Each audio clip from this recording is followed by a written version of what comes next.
How much do you love yourself? Because if you understand the value of self-love, you'll never be friends with those type of people. Most of the people out here are running around empty. They have no sense of self, no sense of self-love. When I say self-love, it has nothing to do with celebrity, money, materialistic things, and all of the things that your negative mind could probably go to. It has nothing to do with self-love. It has nothing to do with looks, nothing to do with cars and any of the superficial things that one would assume that could make you love yourself even more. It's a matter of knowing your value. It's a matter of you saying, I don't have to be around these people in these type of environments and situations in order for me to finally see the value in myself. I love me independent of you loving me. I believe in me. I know my self-worth. I am here and I have a purpose. There is no value in having wisdom, knowledge, insight, spirituality, love. Every day I am a work in progress.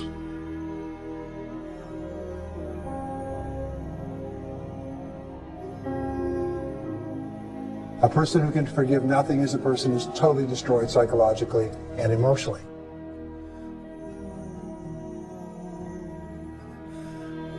Forgive your parents. Forgive any relationship that you ever had that didn't work out. Forgive everyone else in your life that has ever hurt you in any way. Forgive yourself.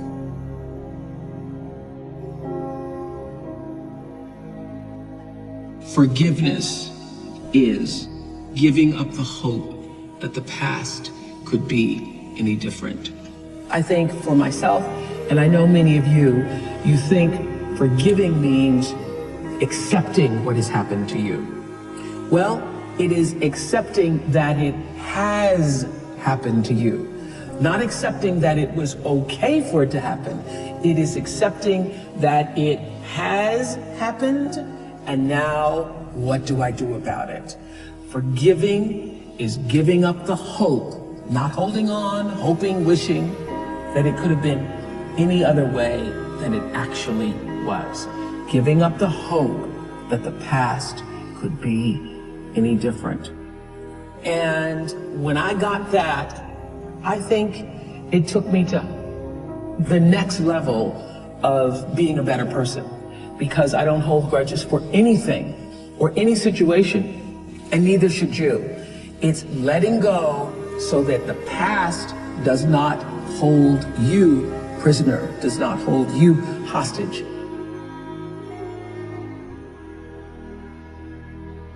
See, life is cyclic.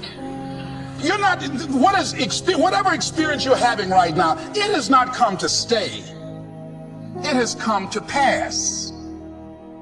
Not to stay, just to pass. It's just going through. The biggest challenge is to know what's happening. This is a part of this thing we call life. This too shall pass. And maintaining perspective, putting it in perspective. You have to be willing to break from the past to have the future you so desperately desire. You have to have the courage to allow yourself to honor the past as it was, to forgive those who need to be forgiven, to forgive yourself, and to acknowledge that everything led you to this point now. Everything. Let it go and begin to focus on developing myself. And I say to you, you're going to have people to do things to you. Things are going to happen to you. And the most important thing to do is to harness your will and let it go. And move so you can grow. So you can get on with your life.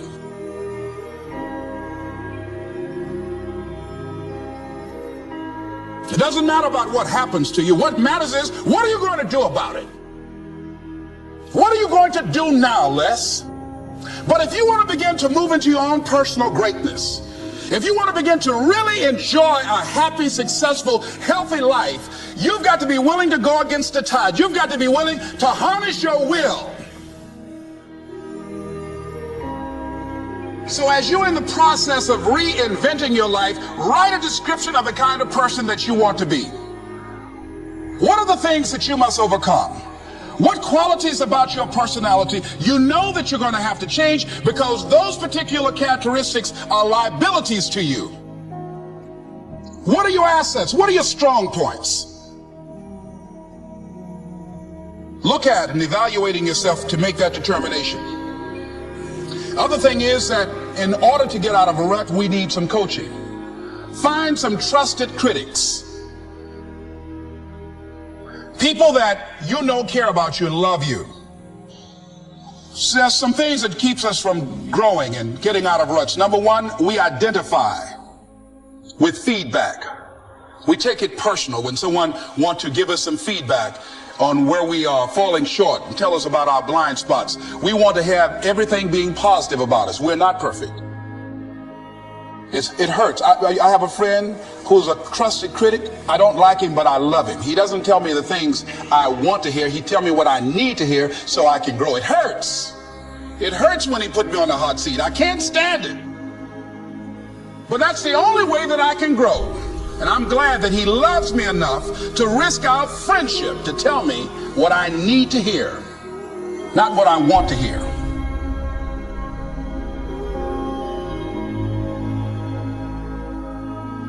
High performers are not dissatisfied strivers. They're not. They're happy. High performers are happier than their peers.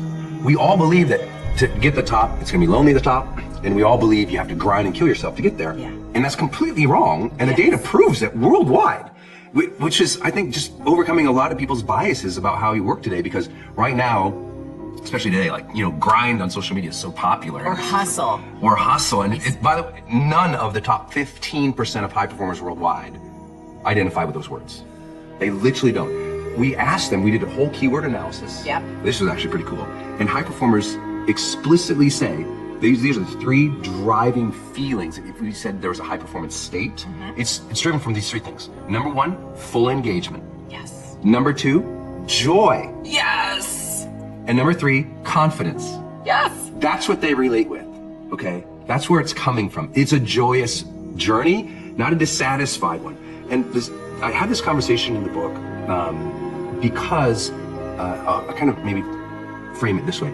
Each of these chapters opens with a vignette of somebody I worked with or a situation that I was in that demonstrated high performance. In this particular situation, I'm walking on stage, thousands of people, after a very famous musician was out there and was telling the audience that that person's secret to success, remember, thousands of people, their secret to that person, their whole speech, their secret to success was never settle. Never settle. Nothing is enough. Never settle. And never be satisfied. Never be satisfied. Always demand more. And I'm like, oh, my second slide, which was going to be on Jumbotrons in like 80-point text, was strive satisfied. I'm like, oh, I'm going to have to dispel this for all these thousands of people. I was totally freaked out. Yeah. But what I had to explain to people was not only the data, but it's this. If you're never satisfied, I mean, is it true that life is precious? If it's true that life is precious, and you could be gone tomorrow, do you really want to think, you know what, I just never felt fulfilled? I never allowed myself to have a moment of credit. I never allowed myself to have a moment of peace. I never allowed myself to look at that and say, good job. That's not the way to live life. I think just at a spiritual level, it's a bad move. And this book doesn't really go into a lot of that. It's more about the science and the heart stuff. But I think it's really important that people realize your job is to strive satisfied. And if you strive satisfied more often, you will be more of a high performer. And if you never give yourself credit, you're always beating up on yourself, you're always thinking that's not perfect enough, then what's going to happen? Dissatisfied people burn out and they quit more often than satisfied strivers. So take joy in the moment, engage with what you're doing, allow credit and satisfaction and joy to come in. You can always be improving. Of course. But be improving joyfully. Yes. And if you're improving joyfully, then you're learning, you feel curious, you feel engaged, the joy is there, you'll get more confident because you're like, I'm gonna learn through this anyway, this is gonna be great.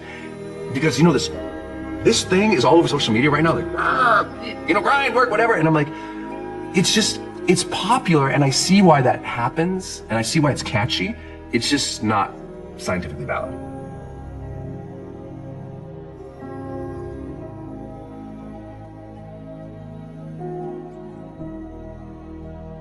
Stop scaring yourself. How often do you terrorize yourself with your own thoughts? You get into absolute terror, and it's only coming from your thoughts. Nobody out there is doing a thing. Sometimes it's an old family pattern, sometimes we get new things. I would like people, when you have time, to make a list of your fears. Make a list of your fears. And then give yourself the opportunity to turn each fear into a positive affirmation. Turn each one into something positive. And remember, always you are in charge. You are always in charge. See, one idle thought doesn't make a whole lot of difference. Thoughts are like drops of water. You drop a drop of water and it doesn't mean much. But if you keep dropping and keep dropping, you get a puddle on the floor, and then you can get a little pond and a lake, and finally you can create an ocean. And with our own thoughts, we can drown in a sea of negativity, or we can float on the ocean of life. And it's up to us. The thoughts we think accumulate. And what sort of puddles are you standing in? Or are you up to here? Or are you up to here and trying to paddle? What are you doing to yourself? When we're willing to change our thinking, we can change our experiences. And it doesn't matter if you've got a big puddle of negative thoughts. You can move over here and create a puddle of mindfulness, positive thoughts. You can make changes, always. So you want to turn those fear thoughts into positive affirmations. Let them work for you.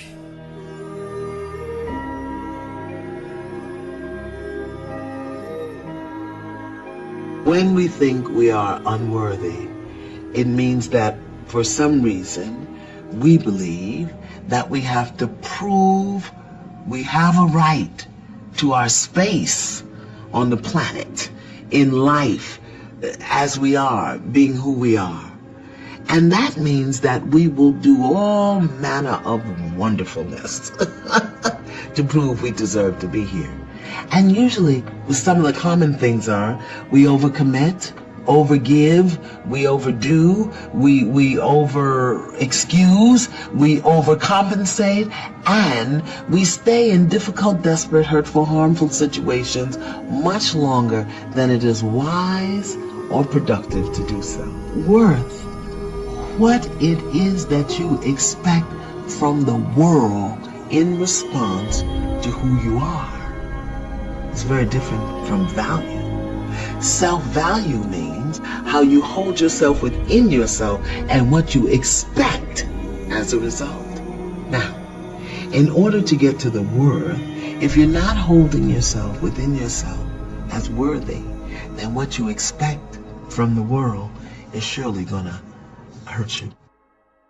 This is what you're going to do. You are literally going to dump out everything that's in your head onto this piece of paper. Every concern, every worry, every to-do, everything that's bothering you that you're thinking about. For some people especially, they're just experiencing way too much pressure. And that pressure, a lot of times, it's just an imbalance in perspective. And discipline is a matter of the imposition of order, and the order is necessary, especially for people who are hopeless and nihilistic. Your work is going to fill a large part of your life. And the only way to be truly satisfied is to do what you believe is great work. Most people do it for survival. We need to feed our families, we need to survive, it's our career, okay, we have to do it. But to wake up with, my feet and my fingers tingling and say, wow, I have this to do, I have that to do today. And it's an amazing feeling, and I don't take it for granted. You're going to have a hard time thinking about all the options, and you're going to be really attached emotionally. So a lot of us know that. I can get over here But over here, man, this is much better because I gotta go through this journey that is not fun. This from 20 to 100%, this shit in between is not fun. Discomfort is your friend. It really is. Like discomfort and not being happy and content with certain situations in life or certain feelings in life, they're massive motivators, and they're amazing at facilitating change. Everything else is secondary. Were the words, "Stay hungry, stay foolish." It was their farewell message as they signed off. Stay hungry, stay foolish. And I've always wished that for myself. Well, it is scary. I will always say that, especially business, because it's a very scary place to be in. It changes, it goes ups and downs, it has so many ups and downs. To be successful, you have to be able to walk away from a deal. You have to. If you want it bad enough, then people are going to give it to you at veterans, If you think it sucks when it's bad, you have losing pessimistic DNA. And if you think it's awesome and phenomenal, you have optimistic winning DNA. And I believe that to be true. And so, that's where we're at. That's why people gotta understand what is in us. We have no idea until we start trying hard. Is it as enjoyable as it can be? And we all know there's a spectrum for that enjoyability. Like we've all had times in our life where it's not been so great. And then times in our life where everything came together like, what a fucking great day, woo! Like, make more of those. And the discipline part, you don't hear a lot about. That's the things people do when nobody else sees. That's when you win.